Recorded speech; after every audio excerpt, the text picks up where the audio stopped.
আগামীকাল থেকে 4 দিনের বিজিবি এবং বিএসএফ এর ডিজি পর্যায়ের বৈঠক হবে নয়াদিল্লিতে। এমন একটা সময় বৈঠক আসলে হচ্ছে যখন পুশিং এর বিষয়টা অনেক বেশি আলোচনায় এসেছে। আমরা দেখেছি যে যশোর বেল্টে গতকালকে মিনিস্টার দেখেছেন, বিবিসি বাংলাতেও রিপোর্ট হয়েছে যে লাইট বন্ধ করে প্রবেশ করানো হচ্ছে।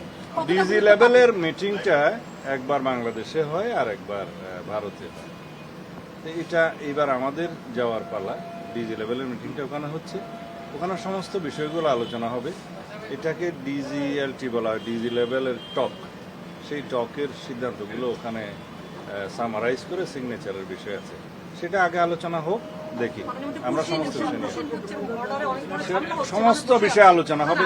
আমরা ডিপ্লোম্যাটিক চ্যানেলে এগুলো আলাপ আলোচনা করে সমাধানের চেষ্টা করছি এবং আমাদের বর্ডার গার্ড তারা সতর্ক আছে। আমরা সমস্ত পুশিনের, অবৈধ পুশিনের চেষ্টাকে আমরা বাধা দেব ইনশাআল্লাহ।